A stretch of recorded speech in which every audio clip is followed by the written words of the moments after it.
Storygram Network. Folks, save the date. Trashion Fashion Sonoma is back in April 2023.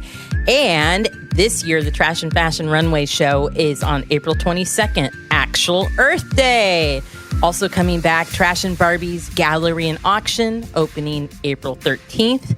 And the Trash Bash and Dogs on the Catwalk on April 29th. That's Gerardo laughs, but it is a fun experience. I was here last year. It was really fun. It was really fun taking pictures. It's great. So when you hear this, mark your dates, save those dates. But what's happening right now is applications are open for Trashion Fashion outfits, as well as Barbie applications and Dogs on the Catwalk, which you can find all on our Sonoma community website, sonomacommunitycenter.org/Trashion Fashion, or events.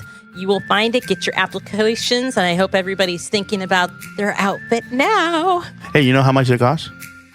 We're not there yet, but we do have sponsors. This is a really fun community event, so check out. I'm looking for artists right now. Share the word. Barbies are open to the entire age ranges, and the actual Trashion Fashion Show is open to students and adults 9+. Wow. Yeah. I like it. Turn your trash into treasure, folks.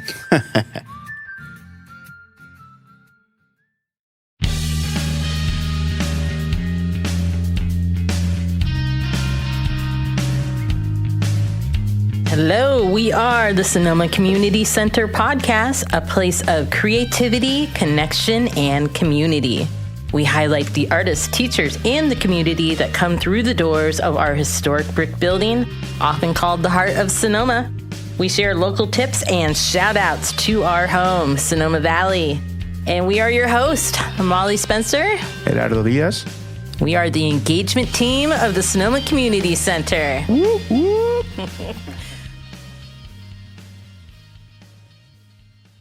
Hello. This is Molly Spencer over at the Sonoma Community Center. Good morning, Gerardo. Good morning. This is Gerardo Diaz. How you doing, Molly? Man, it feels like we have not been in this room recording a podcast for ages. I know. It feels like a long time. It feels good. How's your weekend been? Oh, God, let's not talk about that. I fell in a chair yesterday. What? Yeah. It was, for some reason we have chairs galore. Anyway, I was sitting in it in the back and it just fell in half. And what? Anyway, it's another story. But you know which chairs I don't like? I don't like those birthday party chairs, those plastic ones. Every time I sit in one of those, I feel like that chair is just going to break. Yeah. Well, I'm 320 pounds. So, right. I'm scared. Every time I'm like, should I sit slowly? And I don't move. Once I sit, I'm just still like the whole time. I don't even enjoy myself. I'm just like this. I don't want to make any moves. Yeah, no, this is like a yellow chair from the 1960s because apparently like the last 15 years I've collected every single yellow chair that's in Sonoma. Pull over. It was way cool. But besides that, community center, how are you doing? Well, I'm doing good. You know, I'm a fly fisherman, right? Yes. Well, the other day I went fly fishing and I never take orders from my friends. They're always like, oh, bring me some fish. I never bring fish. I always catch and release. And this friend was really nice. I'm like, all right, I'll bring you some fish. Mm-hmm. Well, I go out there. I didn't catch nothing. Well, that's what you get for making promises. I know. So I'm sitting there going, oh my gosh, I'm going to go home. I didn't catch anything. And then all these guys are catching fish. And then I hear, you want to take this fish? And I go, yes, I want to take the fish. I'm like, oh my gosh, people are fishing for my fish. And then I went to my friends. I'm like, here's all the fish that I caught, man. Enjoy. Taking credit for other people's fish, man. Boy, you've been walking around with some fish guilt all week, huh? I feel terrible for that. Yeah. Well, we're sitting here talking, and it's kind of weird, but we actually have two people that joined us today. We're super excited. Hello. That hello is from Francisco Kilgore. What happened? I've never said that. We can be Gilmore Girls if you want. The Francisco Gilmore Girls, Kilgore, who I'm so excited is on here, as well as Jessica Fudim. Good morning. Hi. So happy to be here. I know. 3. This is fantastic. So we are on basically the Sonoma Community Center, and both of you have kind of come through the Sonoma Community Center and been involved for many different reasons. As we're kind of kicking it off, I would love to, Francisco, maybe you can share a little bit. He's like the podcast OG of Sonoma, I feel like. He has Hello Sonoma, and we're so excited. I love that podcast, by the way. You are an amazing interviewer, but kind of starting off, these are things that I couldn't find about you. Were you born in Sonoma? Good questions, Molly. First of all, I would push back from the fact that I'm the podcast OG. I'm just a guy who made this little radio show called Hello Sonoma because I was not born here in Sonoma, but I was raised here. So my family moved here when I was 2 years old. Where were you born? I was born in Tahoe City. Okay. Tahoe. And, or actually Truckee. Tahoe City doesn't have a hospital. Yeah, Truckee. Truckee, beautiful place to fly fish over there too. Yeah, get up there and get some fish for real this time. Thank you. You know how to hurt a guy. Yeah. And you have a really interesting background because your mom is from Brazil, right? My mom is from Brazil. My dad is from California. It's a good little mix there. My mom moved here a couple years before I was born and met this guy who looked like a cowboy. She was like, this is an interesting guy. Oh. So kind of exploring last night, I really went down the rabbit hole, Francisco, which is exciting because you do that as well with your guests. But was your dad worked on dude ranches? Tell me about it. Yeah, my dad... Gene, right? Yes. What a cowboy name, like a 50s true cowboy Gene name. Kilgore. He had this...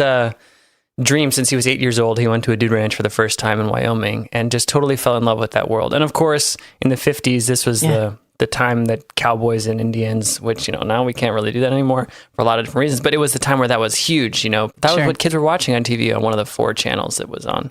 So he loved this idea, and his first ranch experience was transformative, and later on in life, he decided he wanted to go work on a ranch. And so he worked on several working cattle ranches. Yeah. Fell in love even more, and then decided to start writing guidebooks to help other people fall in love with that. That's that ranch country. He had an amazing quote that something about like being outside. He had found his dream because he could be outside, you know, with the fresh air and everything. And that made me long for it after community center days. So you guys live in a ranch? No, we don't live on a ranch. Bummer. I know that's one of his dreams, is to own like a big ranch and to be able to go out there, but we don't. It's expensive in Sonoma. It's to own a ranch. But the next best thing is writing guidebooks and going seeing dude ranches all over the world. And is it a thing all over the world, or is it really just a Wild West type of dream? That's a good question. It's a Western Hemisphere type thing because a lot of the countries, Brazil, Uruguay, Argentina, Chile, Mexico, and then the United States, of course, had this culture of ranching, estancias, different things like that, fazendas. Then the Mexicans invented the cowboy thing? Los vaqueros? Los vaqueros, Probably. Right? Well, actually, I think it came from Spain.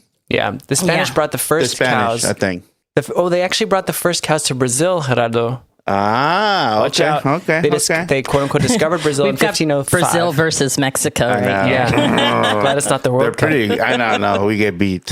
No, 1505, I think they discovered Brazil, and then they brought cows like 10 years later.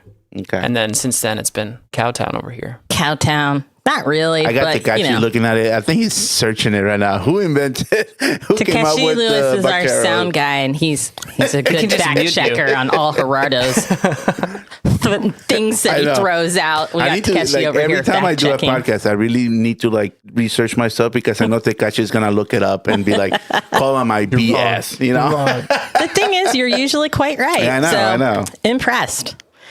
Yeah, Is that a nod of approval from nod Takeshi? of approval from Takeshi, right?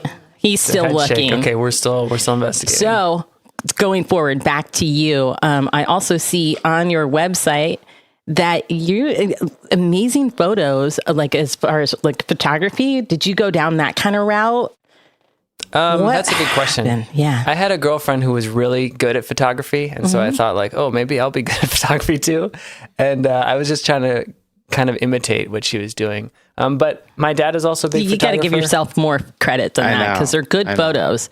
Well, my dad is also a really cool photographer. He has a really good eye. He takes pictures of ranch country. He's got some great pictures like that. And so I've always kind of looked around at the world and tried to see the beauty in everything. And there's a lot of beauty out there, and it helps when you have a camera to capture it.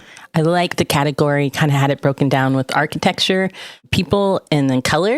And I really like the color one because that's just visual delight. This is so funny to have you go down the rabbit hole with what's going on in my world. That's true, because really, Francisco, I admire you because you have a podcast, but you are also a fantastic interviewer. I know that you will not accept that compliment, but it is true. And one of the gifts that you have there is that you listen and you do find the right questions, but you also make people by the end really feel like they've told their story. Mm-hmm. And how is that for you? Because I know you've been interviewed by like Jean-Charles Boisset. Yes, you were on there. I watched that whole thing last night. My gosh. It was quite funny.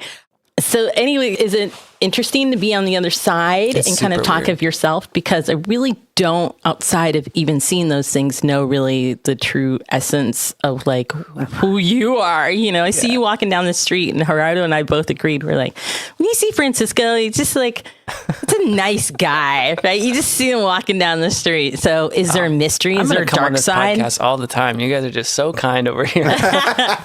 So yeah, we try. Where's the dark side? Where's the dark side? I think we all kind of have like stuff we're not particularly proud of, but I just try and dark side can be fun. Doesn't need to be shameful. Side. Yeah. Yeah. Well, the idea behind my show is that everyone has a story, and every story is interesting if you ask the right questions. And so just kind of like out there looking for stories and trying to see the best in people wherever we go, whether you're talking to someone for 5 seconds at a coffee shop or you're talking to someone for 2 hours on a plane ride or a car trip. And you took Hello Sonoma last year and you made it global because you're also involved with Sister Cities of Sonoma, right? Yes. Well, this actually relates very closely to Jessica too, because so we have 7 sister cities.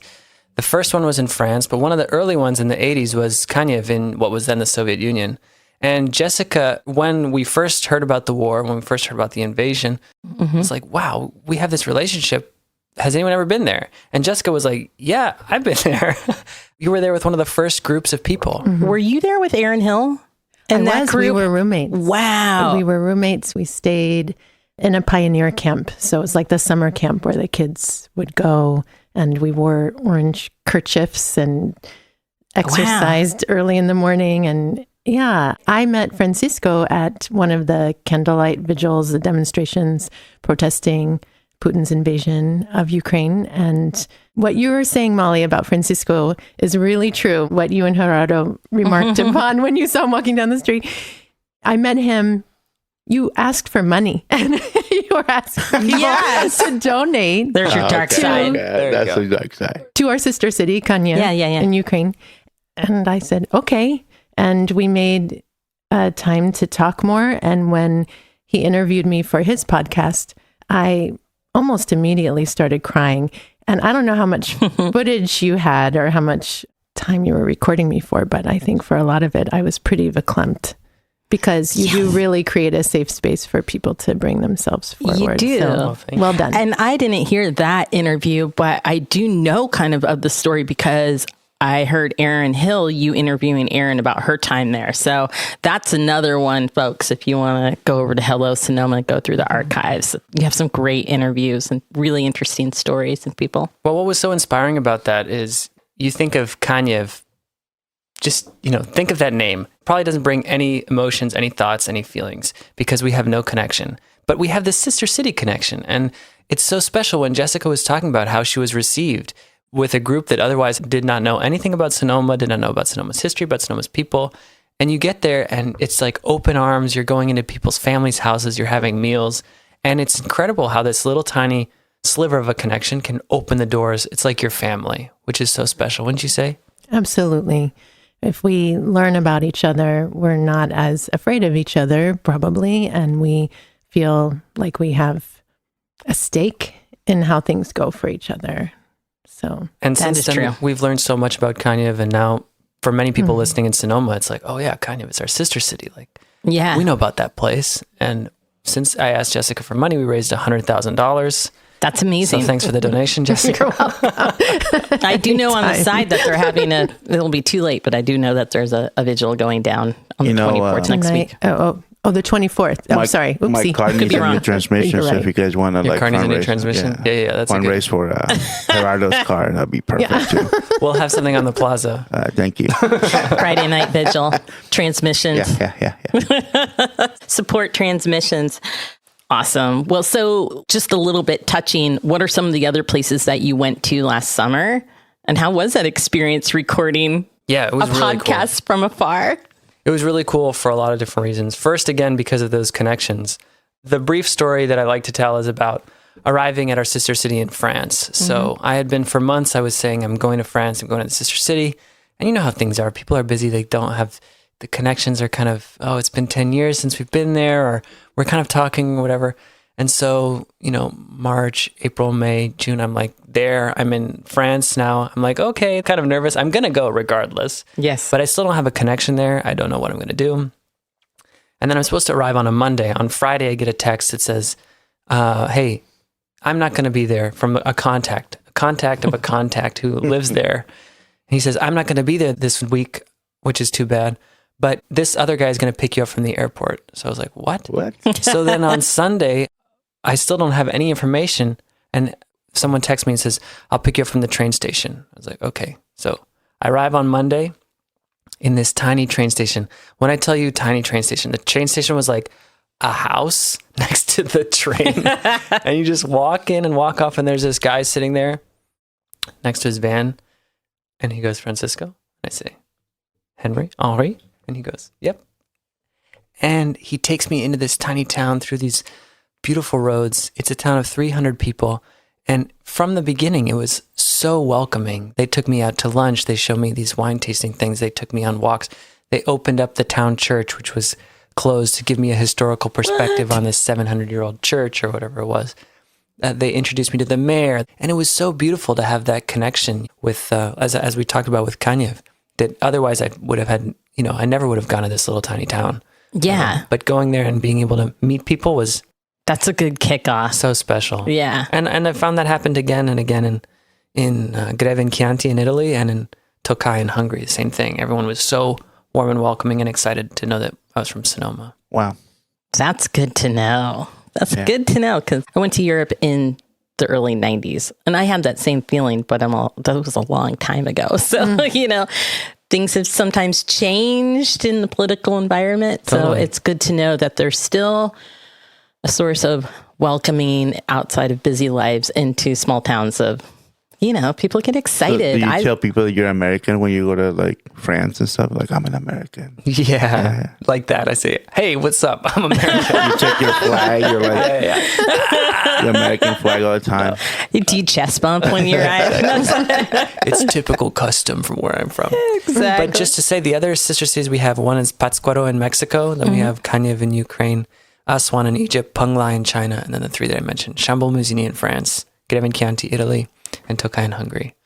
How did you get involved with Sister Cities of Sonoma? Because you're involved with many organizations here. Sister Cities of Sonoma, SOS, which is Sonoma Overnight Support, KSVY, and your own thing. So how do you find the time? And it's so incredible that you're involved with all these nonprofits.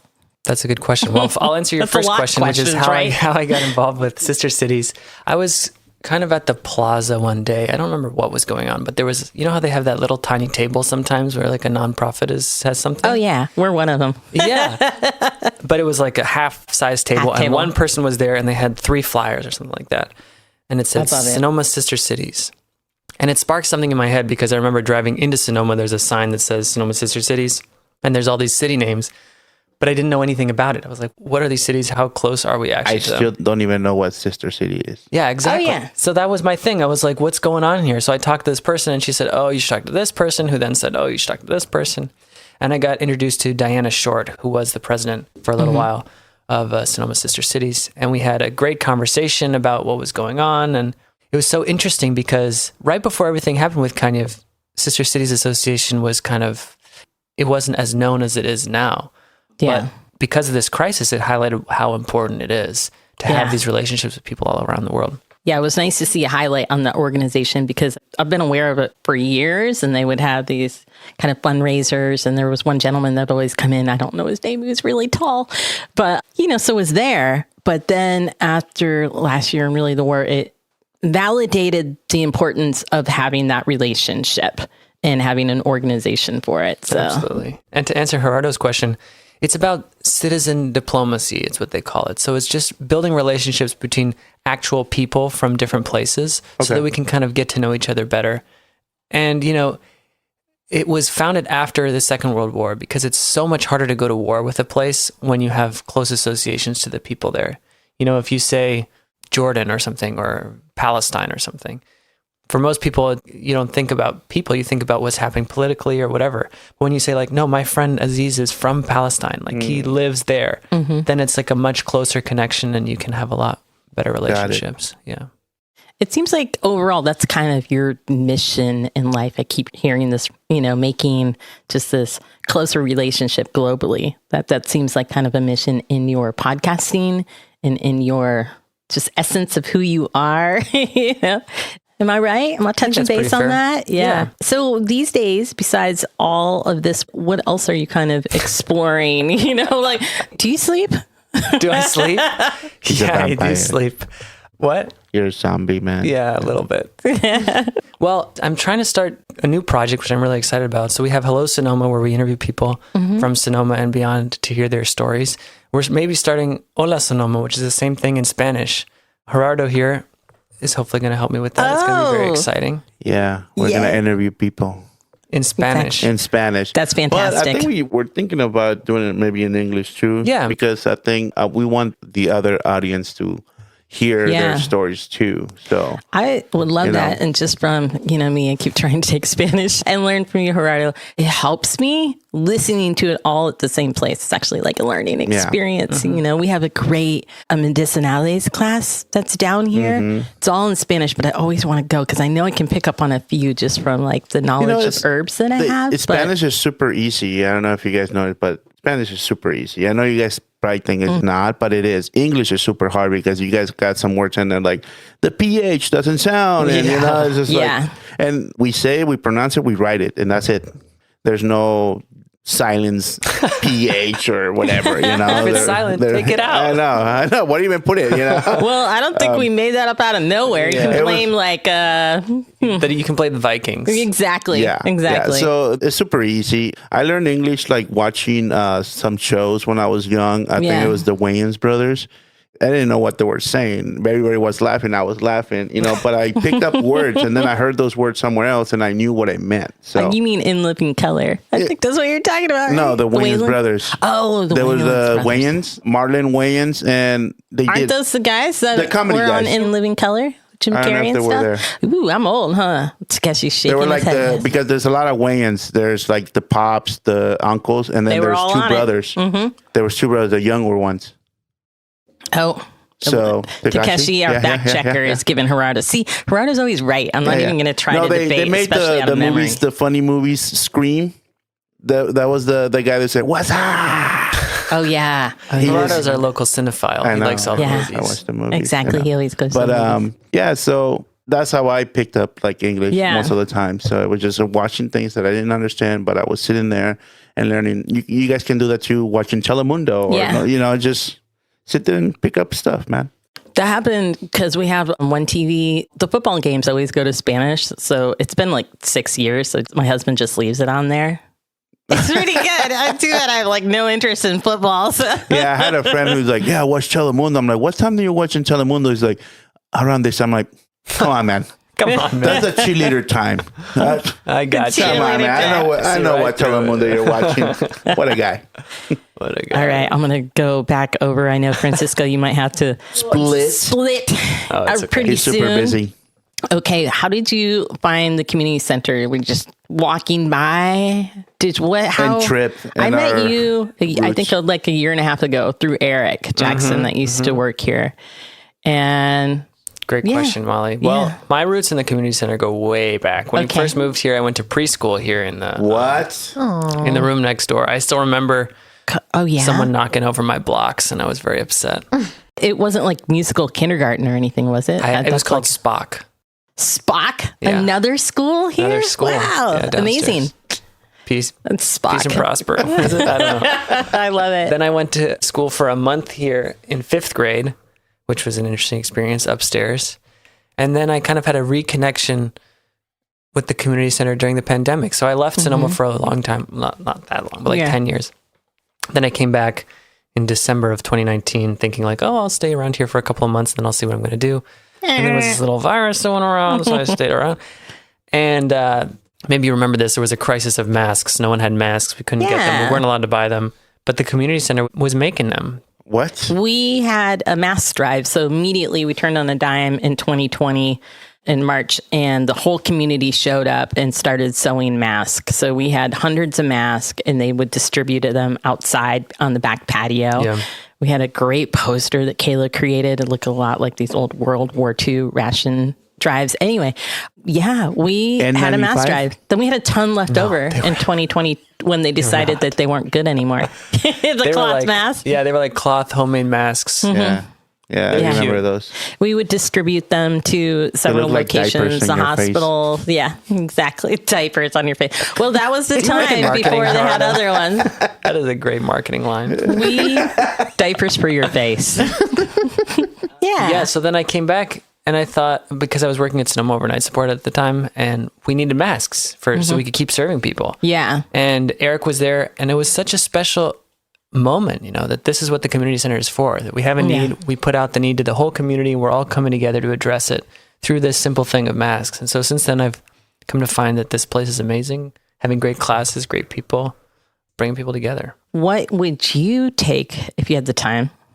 Or in the future, what would you want to see here? What do you want to take and explore? Like, is there certain arts, or is there something that you wish to see more of at the community center? For sure. Well, first, I'm really excited about all the classes come up and I'm like, dang, I wish I could go do that. The printmaking one is really exciting. Yes. I just think that's so fascinating. Making your own, I don't even know how it works. Kelly Autumn really, I know, It just looks cool. It's true. I didn't really know how that worked as well. And yet the studio, it's a fascinating group. And Kelly Autumn is really our printmaker that kind of makes it accessible to people, starting with either like botanical prints or pasta machine printing, which is coming up soon. It's just been moved into March.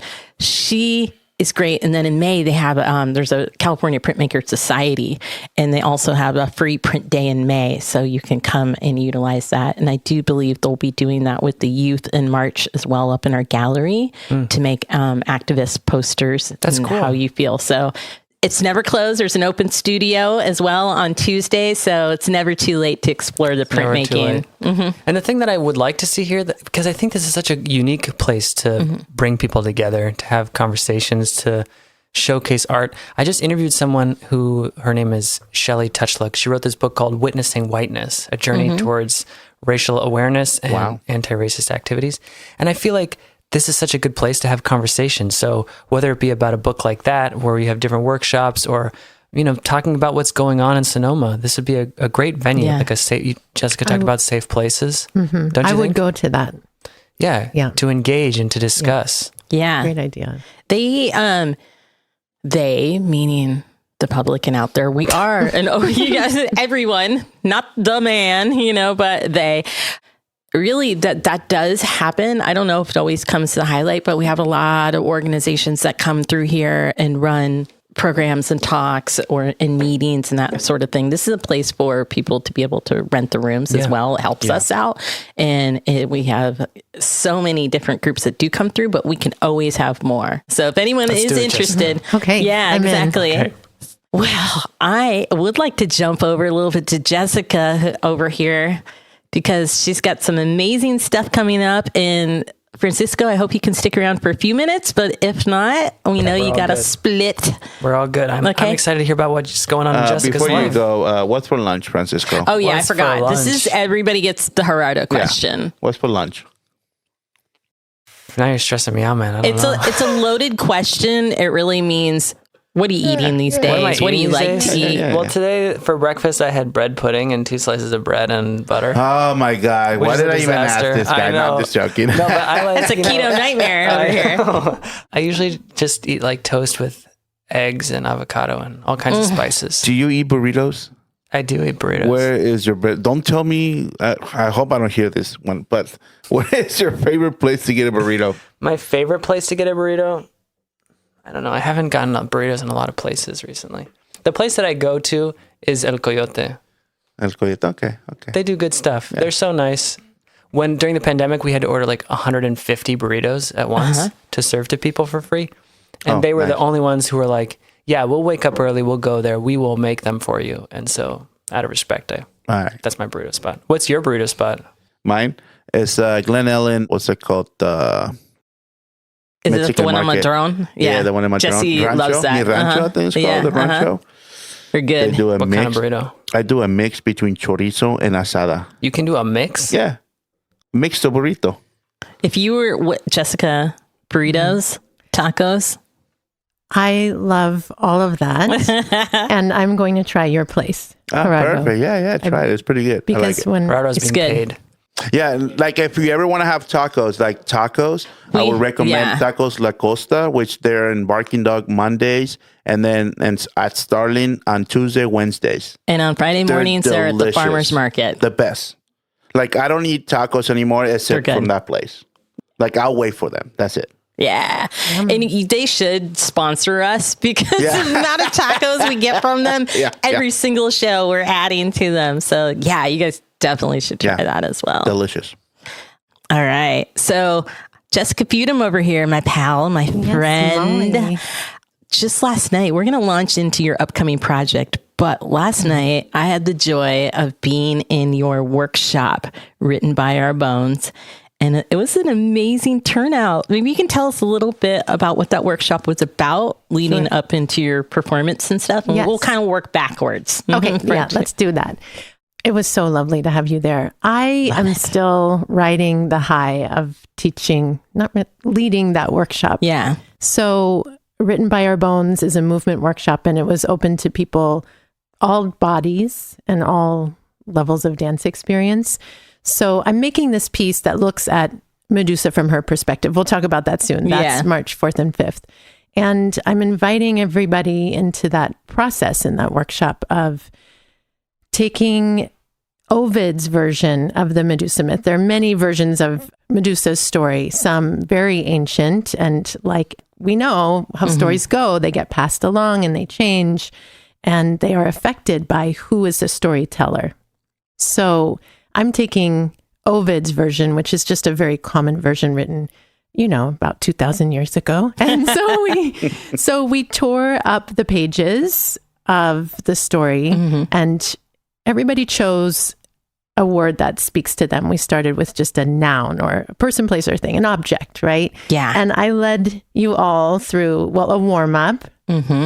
And yeah, well, do you want to talk a little bit about your experience of it? If anyone has ever been in a modern dance or expressive, I guess they really call it that, but this is for everyone. It's the same one when we did that personally with pictures, but putting those words together and taking you through the process of how you turn a worm? It could be a worm. It could be a word, and using your eyes and your movement and your imagination and your breath and how you translate that into movement. This is like basic, believe it or not, this is the essence of choreography. You see choreography on stage, and some of them are steps straight out of like ballet, but really they come out of the choreographer's imagination. You're like, how did they do that? Well, they started somewhere, and they started by translating a word or a thought. Yeah, exactly, a worm.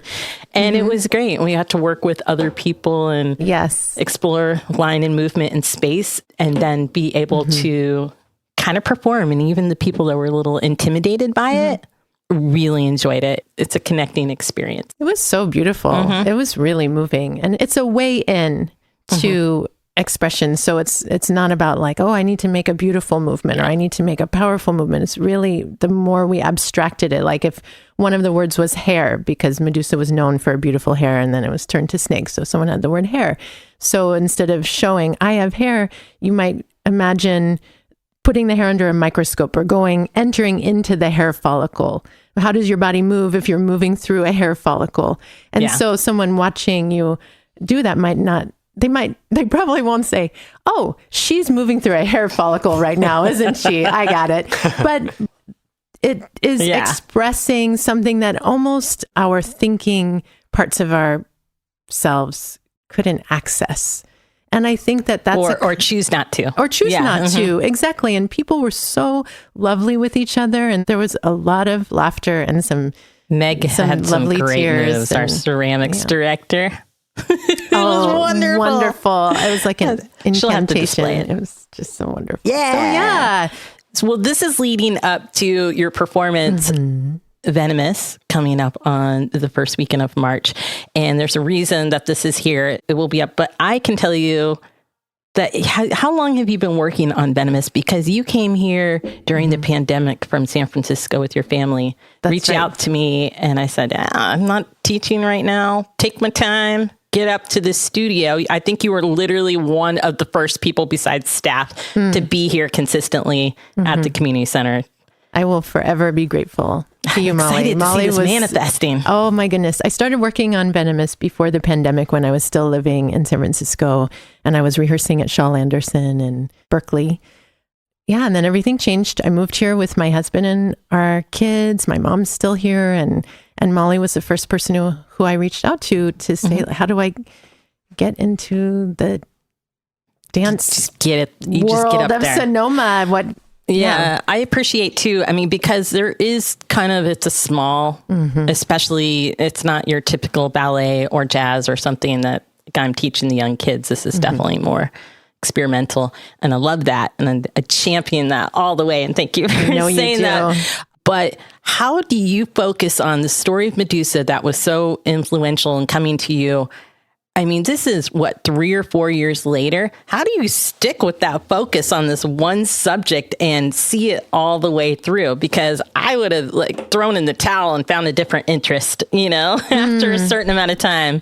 I feel like there's no end to digging into her story. Okay. And she endures. And I feel that she needs me to tell this story, which really is, I need to tell this story and I'm connecting to something. So I'm not saying I'm possessed by her ghost, but maybe. Jessica, right now that you were talking about, you're explaining about the Medusa and stuff, I felt like your dance was like sexual. It was like sexy. I don't know. That's how I felt. Like I was imagining like the hair, like the movement were supposed to be maybe a little bit more sexy. Medusa is like the beautiful woman back, in that time. So.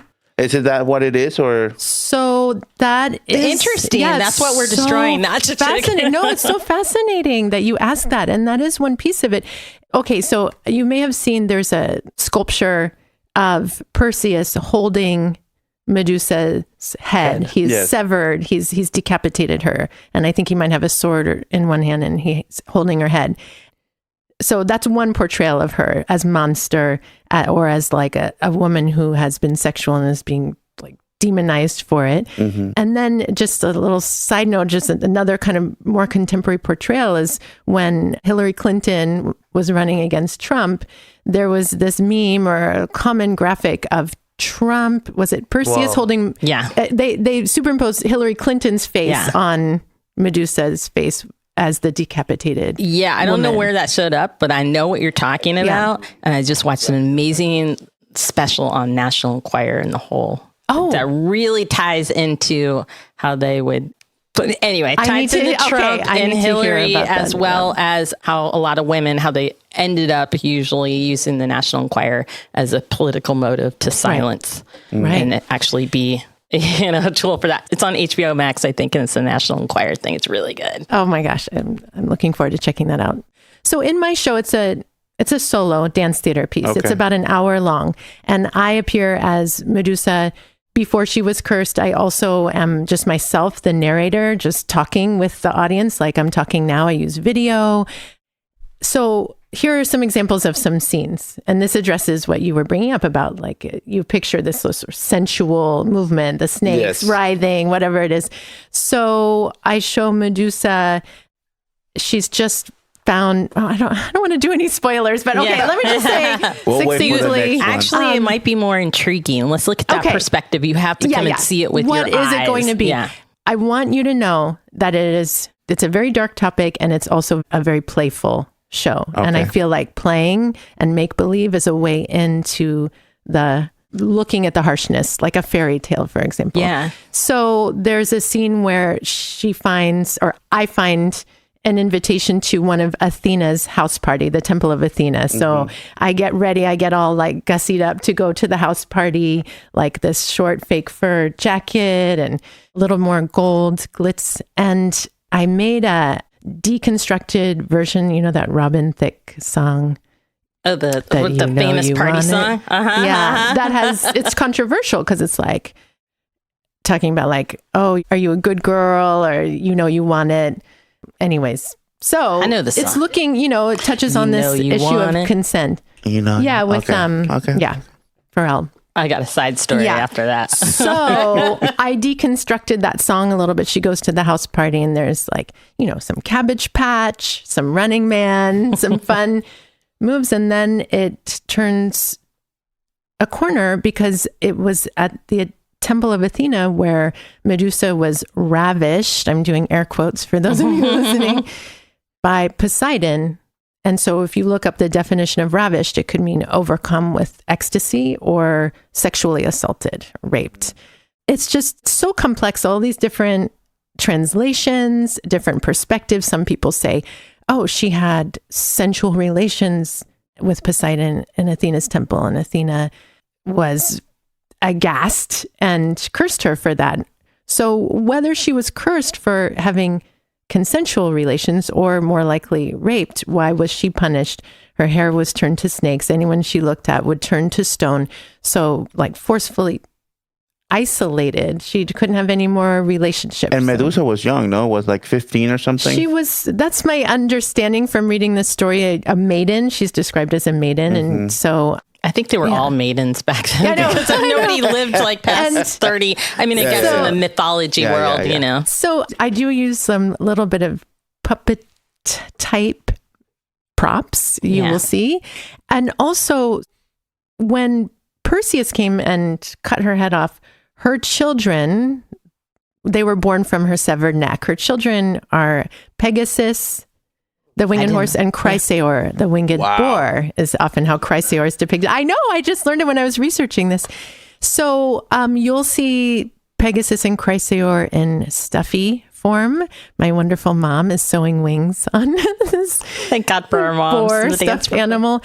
Okay, so here's a little circle. So, Takeshi, is your sister Emiko?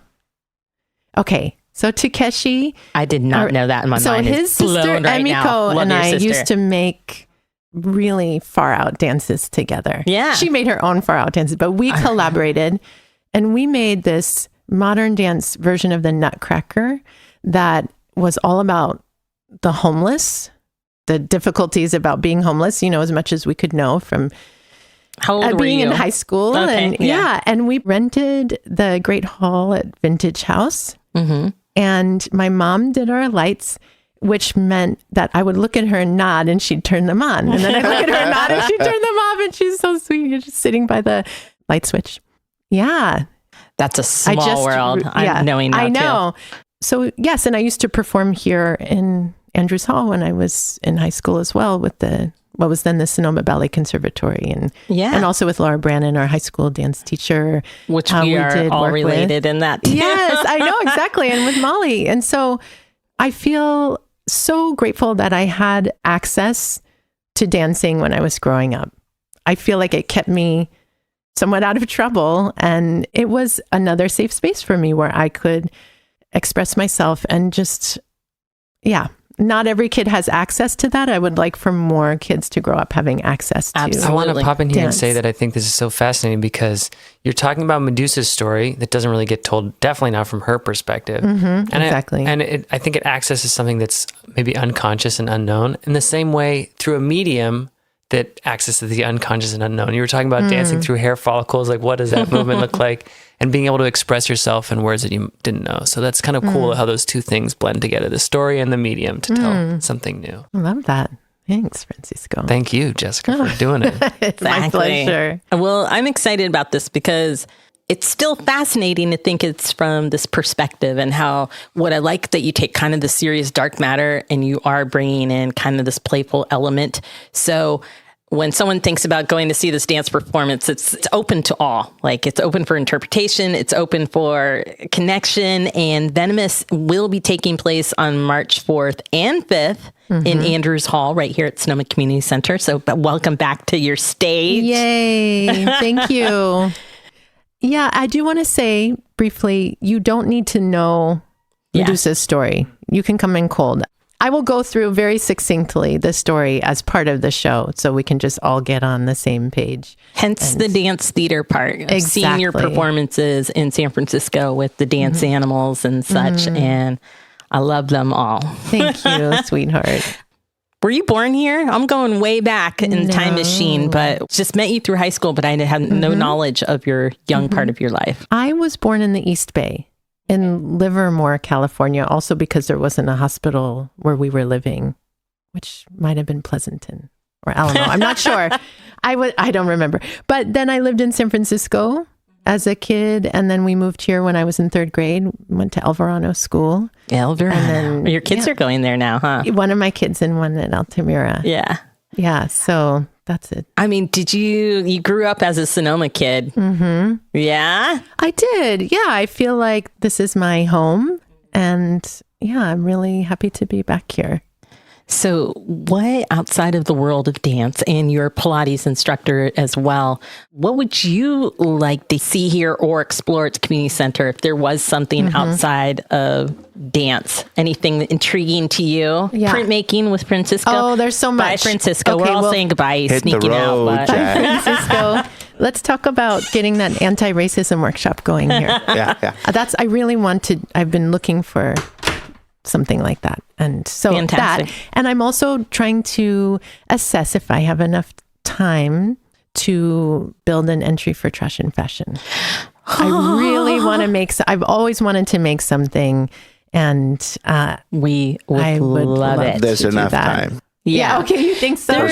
There is enough time. Folks out there, I actually was going to do a little mention about Trashion Fashion. Whether you, your friends, family members, coworkers, or amateur or professional artists, crafters, sewers, welders, builders, knitters, collectors, hoarders, etc. The list goes on. We want to see you turn your trash into Trashion. So even hoarders are welcome. In fact, we do need supplies, but it's a really great experience. It's on Earth Day this year. April 22nd is the runway show. And then there's the Trashion Fashion Barbies I spoke of you that are recycled dolls from Recology. And right now, all entries are due at the end of March, but now is the time to create. And we are going to have an open design studio for the public to attend, which you can sign up now in March, Saturday afternoons. Do people bring their own supplies to that, or you'll have stuff there? I think a lot of people, sometimes people come in cold and they're like, oh, what you got? And they kind of develop their idea from there. We will be having people that bring their own materials in. And then Amanda Alborn, who is a 3-time second place winner, like off the charts, also like a recycled jewelry designer, is going to be there to help guide anybody that has any questions, especially working with unusual materials. So she's there. And then we have a kids class that's in the morning as well, which is a little bit more runway focused for the kids, and it takes you through the whole experience. So yeah, Trashion Fashion, 13 years. I would love to see you in it. The show is quite a special experience, and all the above. Okay. You're a performer, there's a theatrical part to it too.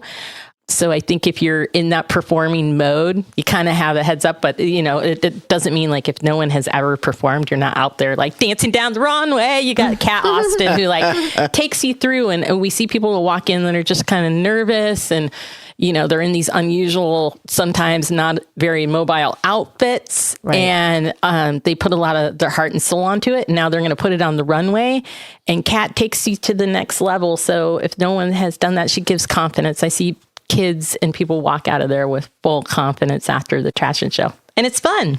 It sounds like a great experience. Yeah. Yeah. Okay. So on that note, Very appealing. I know. After Venomous. Yes. What else is going on in your life? Kids are good? Oh my gosh. Where to start? Yeah, kids are great. How many kids do you have? So I have 2 kids. My daughter turns 10 tomorrow. Wow. Happy The birthday. oldest? And the oldest is 12. Wow. Yeah. And they're just, I love that we have room here to climb trees, literally. Yeah. You know, sometimes we open our door and we see deer. That's exciting. Yeah. And I just... And Seth, your husband, what a fantastic guy. Oh my Tell me a little bit more about his background. We were married here at the community center, That's by what the I way. knew. On the I stage was of gonna Andrews ask Hall. you that, We and were I'm like, married here. I don't. Do I have to verify that? When was that? 2010. Okay. The guy Wow. just running away when they say Mary. She's We like, had, it's not contagious. We had a roller skating Cupid. It was awesome. Oh my God. Do you have any pictures I of do. that? I will send you some. Oh, Put that on for the community board. that 70th. Show, yes. The 70th show is still celebrating 7 decades, and it's upstairs, and it's up till April 30th. So Gotcha. I just got actually from Bob Taylor. Too bad Takeshi walked down on this one over at KSVY. All these old copies of flyers from the Hood House days, and his band's playing here. But I knew you said that you got married here. Yeah. So my husband, I couldn't be making this show without him. You know, he works at The Girl in the Fig. Mm-hmm. So we have one of those schedules where it's like, I work in the daytime teaching Pilates, mostly online, but also at Vintage House. Tuesdays at 12 at Vintage House with the resistance bands. I love it. Yes, all are welcome. So he's very supportive, and we met in the dance world. He was working on my friend Erica Chung-Shuk's show. Oh yeah, you know Erica, of course, at Yerba Buena Center in San Francisco. And one of the dancers, a friend of mine, sadly her shoulder was injured. She's better now, but she had to step out of this piece, and so I stepped in.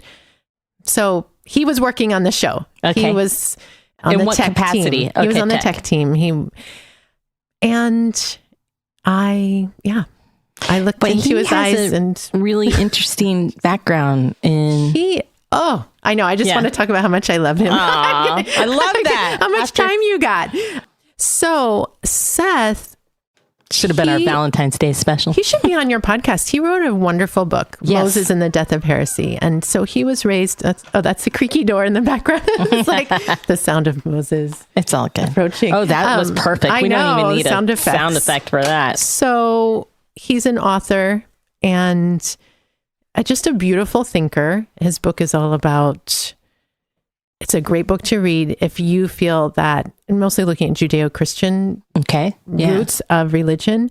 If you feel that you have been told by those teachings or by someone's version of those teachings that you are not allowed to be the way you are not allowed to be gay, or you're not allowed to express your spiritual belief in your way. This is a great book to read. He would be much better at explaining it. So you should have Seth on. Well, I can clearly just love his beautiful heart. Your connection here and how this was kind of like Venomous was kind of born out of looking at these old myths and turning them around in your perspective. I mean, it's clear that you must, you guys must have interesting conversations. More than Jesse and I were all, good night. 7:30. Oh, seriously. Yes.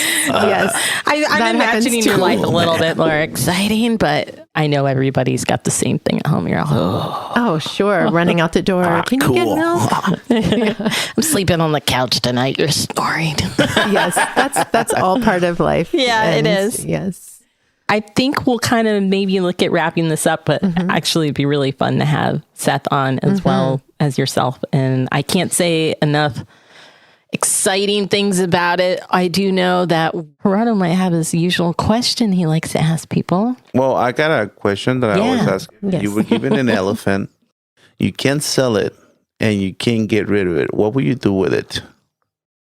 Oh, I love elephants. I just was talking with my daughter about how much we love elephants, these gentle giants. And oh my gosh. So I would find a way to make space. Maybe I would have to find property and build a Sanctuary? fence to make It sure makes that me it's feel like safe. a terrible person. Every time I ask this question, people come up with like all these, cool things, and I go like, I will cut it up and eat it. Oh my Isn't he gosh. terrible? Well, it's the culinary survivalist part of We Gerardo. can't all, be the same. Yeah. I see. You don't need to apologize. I Gerardo. see It's okay. this elephant having a sanctuary, and maybe of all of our guests, in really good hands with you, Jessica, because there's no doubt it would become a platform for a dance. Oh, yeah. Dancing on the elephant? Yes. I'm in. Oh my gosh. Now you're giving me Now some we ideas. need an elephant, Thank Gerardo. He's an you. elephant. Yeah. Oh, Yeah, wonderful. next year. Andrews Hall. That might have to be an outdoors back patio Yeah, yeah, performance. yeah. I know, right? Secret right? The garden. secret garden. Yeah. Yeah. Secret garden. I know. I And always, the other one is what's for lunch, since I know you. Okay. Yes. what do you like to eat? I know So- what you like to eat. You look pretty fit, so I'm pretty sure you eat like cabbage and. I do. I do like cabbage. I've never been to the salad bar at all, so I do love veggies. Well, I do get to exercise a lot teaching Pilates. Yes. And I ride my bike here to the community center. I know, on the I'm bike path. impressed. I love it. It feels good. It's for my mental health too. So I eat 2 breakfasts, and I was in a hurry today. So I have half of my breakfast, which is like Francisco. It's eggs and toast, but no avocado. But I have it in a container in my plastic bag, so I didn't come in here into the studio smelling like eggs. So I would. I like Love eggs, too. eggs. so Yeah. yeah, I have half of my second breakfast, and oh my goodness, nuts. Love nuts. Yeah. Okay. Do you, now, Some well, you fruit. said no avocado. Is that because you couldn't have a good avocado, or you don't like Or the avocado? oil and the Just avocado. I love avocado, I know. but just I didn't have one. Yeah. But Francisco. bummer. did. They're gone like Apparently. by the end of the day. We had 3 in my house yesterday morning. I come home last night after your workshop. It's just my daughter that's been there. There's a half avocado left. I'm like, what? The saddest thing is when they have a bunch of avocados at the store and you go and pick them and they're all green. They're all hard. I'm like, Yeah. You why have do to they wait. even sell avocados like this? I was like, Well, those if I little want it ones for are now. like, sorry, Lucky, but your little avocados are always bad. Like they go from like hard to brown brown. spots. Yeah. So it's not even worth it to get them. Yeah. But, That's you sad. know, Yeah. Avocados are the we are worst. so fortunate. I always enjoy an avocado with like fish and rice. That's all. Oh, that sounds lovely. That- Just a lunch. bowl of rice with little fish on top and then avocado. A little bit of lime on top and salt, and that's it. Do you like spicy? I do. Okay, so Gerardo said, but maybe next time you were gonna bring in what's that delicious dish? I actually did bring it, but it's not prepared though. I have everything in a bag prepared. All I have to do is put everything together. And what is it that you're making? It's a ceviche. I have Mexican scallops and shrimp ceviche. It's So- so good. I got everything prepped. All I have to do is mix the scallops and the shrimp with the lime juice and let it sit Yeah. there for an hour at least. Did you say that your aunt brought these scallops? Yeah. Tell me a little bit about that So story. the 'cause scallops it's are, good. we can find them here. They're a big shell. I mean, the scallops are huge. I mean, the shelf. And then when you cut it open, the scallop is like a quarter size. And then they can't find them here anywhere. So they have to bring them from Mexico. So I usually order like, I don't know, 8 kilos of them. So like 16 pounds. So they bring them all nice and frozen. They're nice. And oh man, I just use it for a special occasion. I had the ceviche last time, and I don't know, I can't really handle spicy half the time. It was super spicy. And I was just eating that stuff left and right at our staff meeting. I wonder if I'll have the same experience today. And the I chili hope water, so. right? Yeah. Aguachile. Aguachile. So you got to try that sometime. Okay. Yeah, it's a good, Yeah, a good it's super commercial spicy. for Gerardo's. Yeah. What else? I mean, you're like us, a family. If you were going to go out to eat in town, no questions asked, no money hindering to you where you would go. Where would you go? Would you pick an old school place? Would you pick a newer place to try? Oh my goodness. What about you, Gerardo? I like it Both when of my you. mom cooks for me. Yes, such a treat. You know, me, because I cook, it's sometimes really hard to look for a place because my wife is like, I want to go here. I'm like, I can cook that for you. You always say it's that, like, I can cook it for you. It's like, why would I want to go pay $25 for a plate when I know I can make it much better? You know, I'm like, But I wish Happy Dog was here. That's my place of employment when I was 15 years old. Seriously? I still have my T-shirt. Happy Dog is the best place. You do miss Happy Dog. I do. I do miss it.